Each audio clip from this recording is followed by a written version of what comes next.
You work hard, you're smart with money, or at least you try to be. But somehow money just does not stay. It comes in within days or sometimes hours, it's gone. You're not reckless, you're not careless. So, why does this keep happening? Today, I'm going to show you something that changed everything for me. Your birth chart already knows why this keeps happening. And once you see the pattern, you can finally break it. Let me be clear upfront. This is not fortune telling. Your birth chart is not a crystal ball predicting some fixed destiny. It's a blueprint, a map of your natural patterns, strengths, and challenges. And when it comes to money, there are four specific houses in your chart that reveal your complete financial story. Understanding these houses gives you power because you can't fix what you don't understand. Here's what we will cover today: the four money houses in Vedic astrology, why money might come in easily but leave even faster, how to identify your personal money pattern, and what a chart reveals about a specific wealth blocks. By the end of this video, you will understand your money behavior at a level most people never reach. Let's begin. Here's the first thing to understand: your birth chart does not predict your future, it reveals your patterns, and patterns can be changed once you see them clearly. In your birth chart, there are four areas that control money. Area 1: how money comes to you, your salary, your income, your earnings. Area 2: how money grows, investment, bonuses, scaling what you have. Area 3: surprise money, gifts, refund, sudden opportunities. And last, area 4: where money goes, spendings, bills, helping others. These four areas tell your complete money story. Most people never look at their chart. They blame external circumstances, economy, bad luck, family responsibilities, but the pattern is already there, written, repeating. Understanding a chart is like understanding your money DNA. Once you see it, you can work with it instead of against it. Let's start with the second house, your income foundation. The second house governs earned income, salary, business revenue, anything you work for. But it also controls something deeper: your self worth, your ability to save. How you value yourself directly impacts how much you earn and how well you hold on to it. This house shows your saving capacity, liquid wealth, and whether money feels stable or shaky. When your house is strong, supported by benefic planets like Jupiter or Venus, or ruled by a well placed planet, money comes in steadily. You feel worthy of what you earn. You can save without struggle. But if your second house is weak, afflicted by malefic planets like Saturn or Rahu, or poorly aspected, you will notice specific patterns. Your income goes up and down for no clear reason. You always charge less than you should. Always. You feel guilty asking for money or negotiating. And no matter how hard you try, you just can't save even small amounts. I had a client once, successful consultant, charging good rates, but she constantly felt like she should be asking for less. When we looked at her chart, Saturn sat in her second house. Saturn brings discipline, yes, but also restriction and self doubt around self worth. She was not undercharging because of the market. She was undercharging because her chart made her chronically undervalue herself. Once she understood this, she raised her rates by 40%. No pushback from clients. The block was internal. So, what affects your second house? The planet sitting there, the planet ruling the sign of your second house, and aspects from other planets, supportive or challenging. All of this creates a unique income pattern. Now, let's move to the 11th house, your gains and growth. The 11th house governs unexpected gains, bonuses, gifts, sudden opportunities. It also rules business profits, income from networks, and your ability to scale beyond a fixed salary. This is where your goals and ambitions turn into actual money. When the 11th house is strong, you experience something fascinating. Money flows from multiple sources. Opportunities seem to find you. Your network naturally supports your financial growth. And over time, your income just does not stay stable, it multiplies. People with strong 11th houses are the ones who seem lucky. One opportunity leads to three more. Naturally, people help them without being asked. Their income grows years and after years, even if they are not working harder. They are just good at seeing potential and acting on it. But if your 11th house is weak, you will notice this. Your goals don't materialize financially, even though you're working towards them. Your network does not convert into income. You know people, but nothing comes of it. You struggle to scale beyond your salary. Ideas stays ideas. Projects don't turn profitable. Next, the eighth house, hidden wealth and transformation.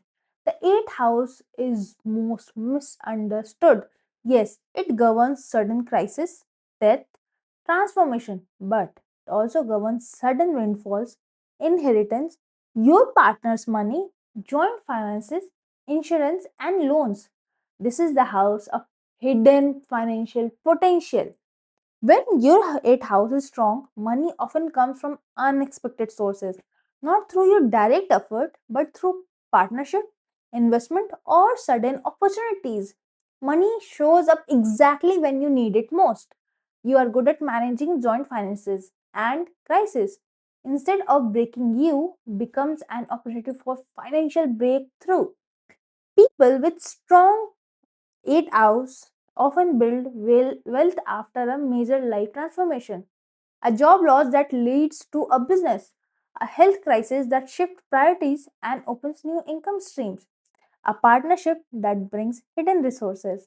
But if your eighth house is weak or afflicted, you avoid asking family for help even when you're desperate. The idea of a joint bank account terrifies you. When crisis hits, it drains you completely. There's no safety net.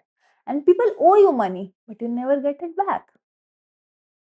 Many people ignore this house because it feels uncomfortable, but it holds immense potential, especially for people whose income charts don't look traditionally strong. Sometimes the chart is saying your wealth does not come from linear earning, it comes through transformation. My biggest wealth shift came after my darkest phase, depression, collapse, nothing working. When I finally emerged, something changed. That's eighth house energy, destruction that makes space for rebirth. Now, the 12th house, expenses and losses. The 12th house governs where your money goes. Expenses, spending, losses, leakage, but also foreign connection, spiritual growth, and the ability to let go. When your 12th house is balanced, expenses serve a purpose. You spend on things that genuinely add value: travel, education, health, spiritual growth. Spending aligns with your values. You might even earn income from foreign source or international clients. And there's a healthy detachment. You don't hoard money out of fear and you don't waste it out of carelessness. But if your 12th house is afflicted, especially by malefic planets or poor aspect, you'll notice this pattern. Money disappears mysteriously. You genuinely don't know where it went. Impulse spending, you regret later. Constantly bailing others out of financially, even when you can't afford it. Subscriptions, services, random expenses you forgot you signed up for. You earn well, but you can't track where it all goes. Here's another common pattern: strong income, weak 12th house. You earn really well but save almost nothing because the 12th house is draining faster than the second house can fill. Now let's connect all four houses we have talked about, because understanding them individually is one thing. Seeing how they interact, that's where real clarity happens. Your financially life is not governed by one house. It's the combination of all four.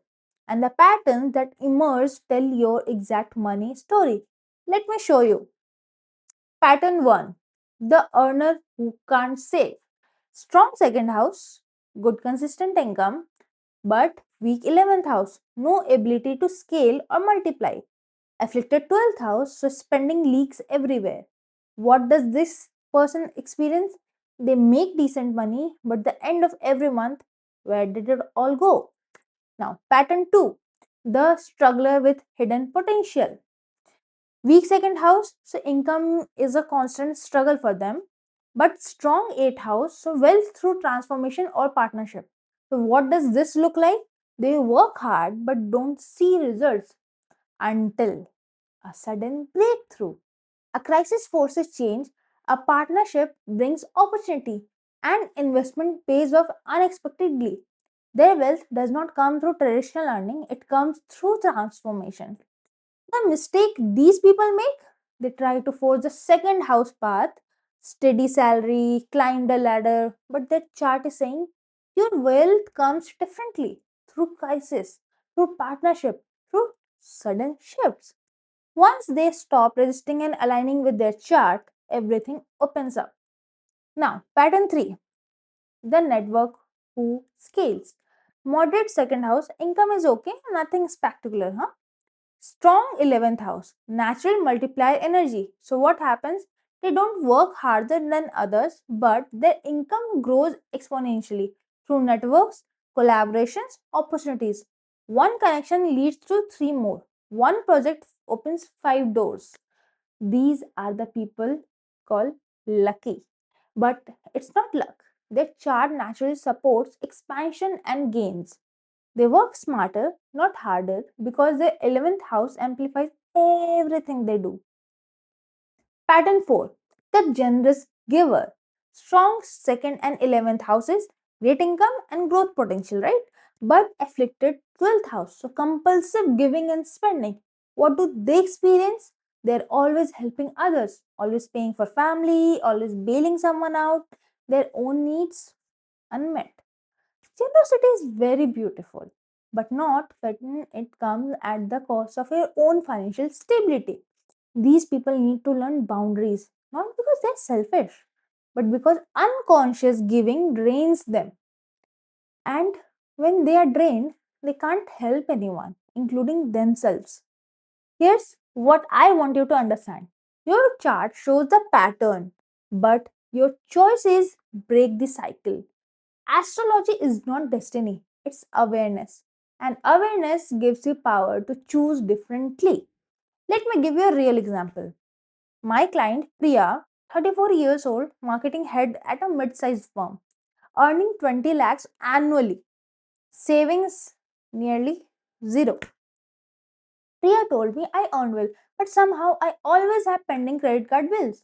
She was not being careless, her chart was set up for this exact pattern. Here's what was happening. She earned to feel worthy, so her income was always emotionally charged. She had no natural investment or growth mindset, so money didn't multiply. And Venus in the 12th house made her spend on comfort and luxury whenever she felt stressed, which was often because earning to prove worth is uh, exhausting. Once we understood her pattern, we applied specific remedies for her. Strengthen the 11th house, start investment small amount, join a wealth building network, balance Venus energy in- intentionally, not impulsively. Build self worth beyond income, therapy, journaling, redefining success.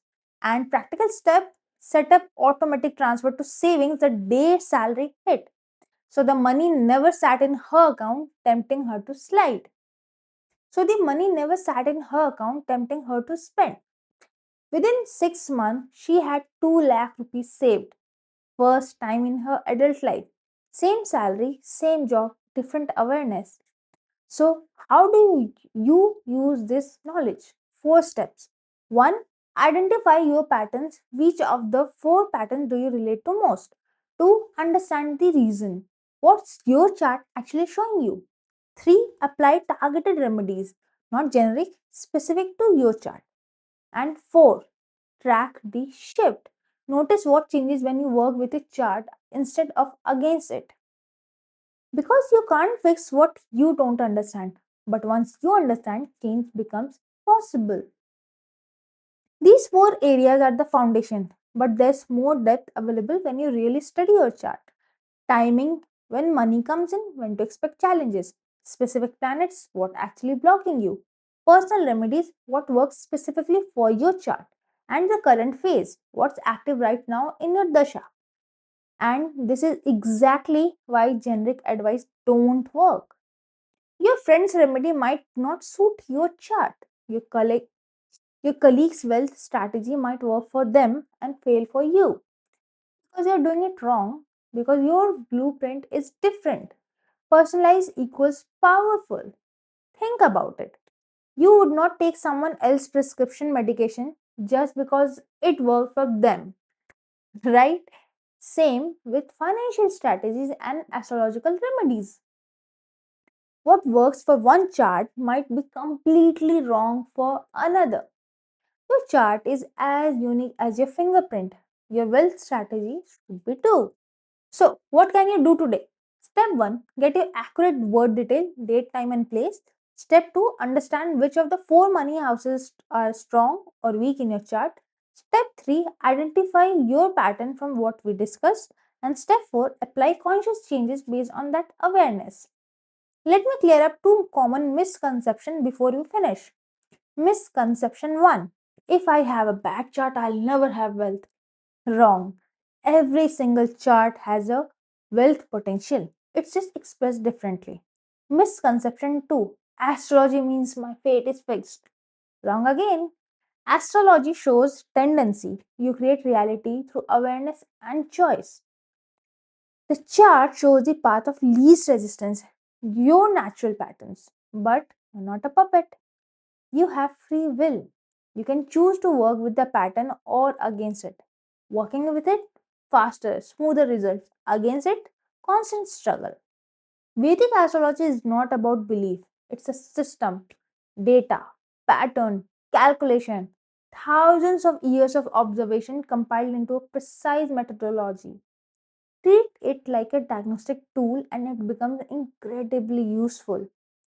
Here's your action step after this video. Take a moment and note your money pattern. Do you earn well but can't save? Do you struggle to earn but experience sudden windfalls?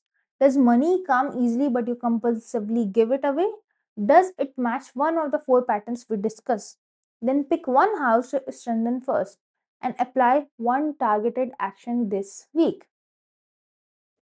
Your chart knows your money story. Now you know it too. Stop fighting the pattern. Work with it and watch everything change.